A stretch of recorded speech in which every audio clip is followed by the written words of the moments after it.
Olá pessoal, olha eu aqui de novo, professor Maurício, em mais um vídeo da disciplina de redação. Nesse vídeo nós vamos dar continuidade ao que nós já iniciamos há algum tempinho, que é o concurso de redação Jovem Senador 2020. Nos vídeos anteriores nós inicialmente apresentamos para vocês o concurso, né? Falamos um pouquinho sobre a ideia do concurso, falamos um pouco sobre o tipo textual, a tipologia textual exigida para o concurso, que é o texto dissertativo argumentativo. Apresentamos alguns canais de comunicação para vocês conhecerem um pouco a mais sobre o concurso. E no segundo vídeo nós falamos sobre a tese, que é uma característica essencial, importantíssima para produzir um texto dissertativo argumentativo, que vocês também já viram, né? Já viram o vídeo que eu fiz, já leram o material, até propus um trabalho. E nesse vídeo nós vamos falar sobre a argumentação. Outro critério, outro fator importante, né? Para a produção, para a construção do texto dissertativo argumentativo. Tá certo? Vamos lá.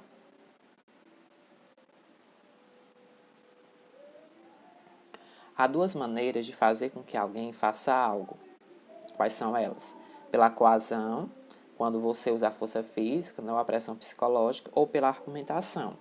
Então, nós vamos escolher, né, a argumentação. Nós vamos convencer alguém pela argumentação, não é pela força física e nem é pela pressão psicológica.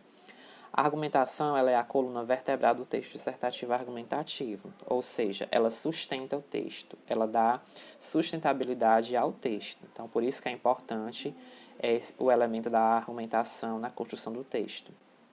Sem ela, a aceitação do texto vai estar refém da boa vontade do leitor. No caso de um concurso em que participam milhares de estudantes, não é exatamente uma boa estratégia contar apenas com a sorte. Então, aí nós precisamos, né, argumentar para convencer o leitor. Né? É um desafio muito grande que os nossos argumentos sejam tão bons, tão convincentes, que ele consiga chegar até o leitor e ele aceitar a minha argumentação, ele ser convencido. No caso de um concurso em que participam milhares de estudantes, não é exatamente uma boa estratégia contar apenas com a sorte. Quando for escrever seu texto, procure ter sempre em mente que seu leitor pode ser um adversário, que pode ou não concordar com as coisas em que você acredita. Então, você não sabe quem é que vai corrigir seu texto dentro de um concurso desse. Então, você precisa convencer ele. Convence como, professor? Convence com a argumentação. Né?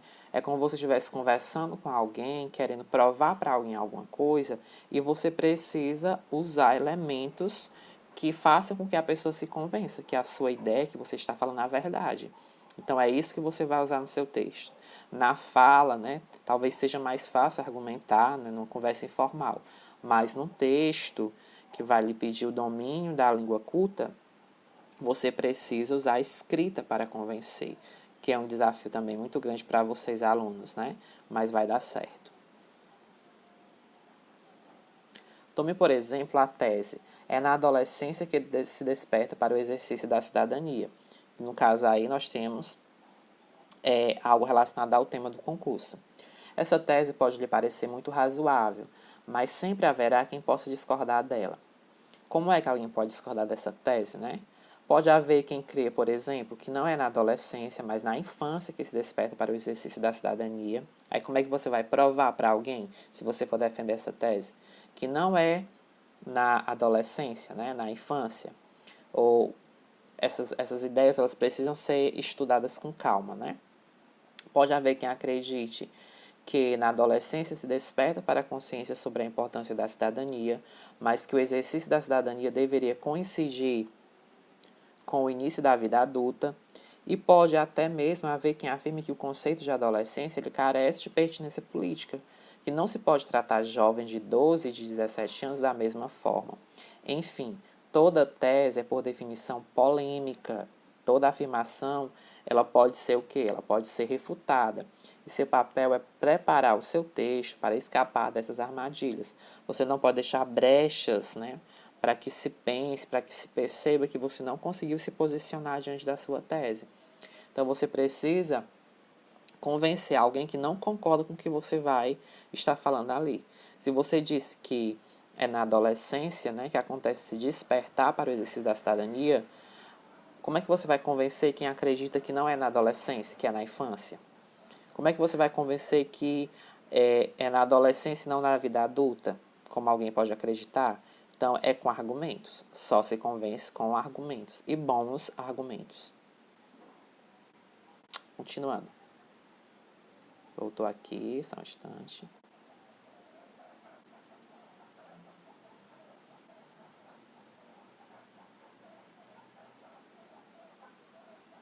Assim, ao desenvolver seu texto, procure sempre questionar suas próprias escolhas. Procure justificar e sustentar cada uma de suas afirmações. Comporte-se como se estivesse escrevendo não para alguém que concorda com tudo que você diz, mas para alguém que discorda de tudo que você fala. E procure convencê-lo de que a visão que você tem dos fatos é lógica, é verossímil. Além disso, procure construir um texto coeso em que o leitor consiga reconhecer seu percurso argumentativo. Enfim, construa uma cadeia de argumentos que se possa reconhecer um roteiro claro e em que as conclusões derivem logicamente das premissas. Aí ele está falando o quê? Ele está falando de uma sequência lógica que você vai construindo com seus argumentos, tá certo? O percurso tradicional e que corresponde à expectativa da maior parte dos leitores começa pela introdução. Então você tem que convencer ou prender a atenção do leitor na introdução, no começo do seu texto, em que se apresenta a tese, em que quase sempre se conquista ou não a atenção do leitor. Se sua tese for interessante, ela vai conseguir prender a atenção do leitor. Se ela não for, ela vai gerar o quê? Ele vai ficar desinteressado pelo seu texto. Segue-se o desenvolvimento, em que a tese é desdobrada, é aí que vai entrar os argumentos, né?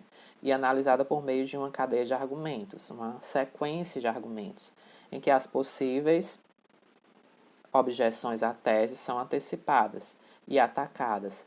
E por fim vem a conclusão, em que se retoma a tese agora sintetizada. Então você vai seguindo uma sequência, você no início apresenta sua tese, no desenvolvimento você vai usar os argumentos para defender ou refutar a sua tese. Você vai apresentar esses argumentos no desenvolvimento e no final você faz a sua conclusão retomando ao que você disse lá na tese. Fazendo uma espécie de retomada do que você disse lá no início do seu texto. Em primeiro lugar, só um errinho aqui. Em primeiro lugar, seu texto deve ser legível, ou seja, capriche na letra, observe também a modalidade culta da língua portuguesa e evite gírias e coloquialismos, além da repetição excessiva de palavras. Prefira períodos curtos, é muito fácil se perder e comprometer a coesão em períodos muito longos. E jamais perca de vista que você está escrevendo para outra pessoa. Procure colocar-se sempre no lugar dela. Então, aí são dicas essenciais para produzir um texto. Né? Respeita a norma culta. Né? Você não pode usar expressões que você usa no dia a dia na sua fala, você não pode usar gírias, você tem que usar a norma padrão da língua, certo? Evitar repetição de palavras e expressões. Façam de tudo, façam o possível para evitar repetir muitas vezes a mesma palavra. Use sinônimos, né? Que a gente chama. Organize bem seu texto em períodos curtos. Período longo demais, você acaba tendo dificuldade de resumir sua ideia. Então, quando você escreve períodos longos, você acaba se perdendo naquilo que você está falando. Você foge muitas vezes do tema, né? E jamais perca de vista que você está escrevendo para outra pessoa. Então, você tem que pensar, esse texto é eu que estou escrevendo, mas é alguém que vai ler meu texto. Como é que essa pessoa vai entender meu texto? A letra tem que estar legível, as ideias têm que ter coerência, tem que ter coesão. Você não pode fugir do tema proposto, né? Que aí, no caso, o tema do concurso de redação é jovem senador. Então, são dicas importantes. Você não pode só fazer o texto uma vez e achar que tá bom, tá perfeito. Você vai fazendo um rascunho. Somente depois, quando você revisar seu texto, você vai ter o seu texto final. Que muitos alunos não têm essa atenção. Fazem uma vez e acham que está pronto, não querem mais revisar. Pelo contrário, quanto mais você revisa, mais você melhora o seu texto. Aqui eu trouxe um vídeo que trata sobre a diferença entre texto expositivo e argumentativo. Por que eu coloquei esse vídeo? Porque muitos de vocês, alunos, têm dificuldade de entender o que é expor e o que é argumentar. A exposição é quando você apenas dá informação, você coloca a informação no seu texto. A argumentação é quando você coloca seu ponto de vista, você se posiciona sobre aquele assunto, né? Então, uma coisa é expor e outra é argumentar. Você pode expor dentro do texto argumentativo, mas você tem que se posicionar diante daquilo que você expôs. Então, esse vídeo aí é interessantíssimo, é bem curtinho, vocês vão ler, vocês vão assistir e para entender essa diferença, né, entre expor e argumentar, para que vocês melhorem na hora da escrita do texto final de vocês. Uma dica importante é só um lembrete sobre a argumentação, já citei isso aí no slide, é só para retomar. Que a argumentação é a coluna vertebral do texto dissertativo argumentativo. Sem ela, a aceitação do texto vai estar refém da boa vontade do leitor. Procure justificar e sustentar cada uma de suas afirmações. Comporte-se como se estivesse escrevendo não para alguém que concorda com tudo que você diz, mas para alguém que discorda de tudo que você fala. Então você vai pensar, eu vou colocar essa informação, será que quem vai ler pode discordar dela? Então o que eu posso usar para que a pessoa se convença e não discorde da minha ideia? Então você tem que pensar também por esse lado, né? Pensar por si, pensar por quem está lendo seu texto. Aí também eu coloquei essa orientação a respeito da atividade. Nessa semana não teremos atividade escrita, não elaborei uma atividade para vocês fazerem, mas tem uma atividade de pesquisa. Vocês vão aprofundar os conhecimentos de vocês sobre o concurso de redação Jovem Senador, pesquisando o tema do concurso, né? Lembrando aí que o tema está na tela de vocês, a adolescência e o despertar para o exercício da cidadania. Busquem estudar um pouquinho a mais sobre esse tema. Aí onde estudar, professor? Eu vou colocar aí na próximo slide os canais que vocês vão usar para estudar, para pesquisar mais sobre o assunto. Página do Facebook Jovem Senador e o Instagram Jovem Senador. Lá tem muito material bom sobre o assunto que vocês vão ler, vão buscar, vão assistir, né, para poder melhorar o desempenho de vocês em relação ao texto. Ter mais argumentos, ter condições de fazer um texto melhor. Então, sempre, cada semana está tendo lives no Instagram. Na página do Facebook tem dicas, né? Tem material para vocês se aprofundarem nesse assunto. Aproveita essa oportunidade. E era isso que eu tinha que passar para vocês hoje. Espero que vocês tenham conseguido entender. Qualquer dúvida, vocês podem me chamar lá no grupo de WhatsApp da turma ou me chamar no PV. E estou aqui sempre para colaborar com vocês. E lembrando a vocês, mais uma vez, né? Compromisso com as atividades não são férias, certo? Fiquem em casa, se cuidem, se protejam. Nós estamos em isolamento domiciliar. Obedeçam ao isolamento para que a gente possa passar por essa pandemia, tudo na santa paz de Deus, sem nenhum problema muito sério, ok? Obrigado pela atenção de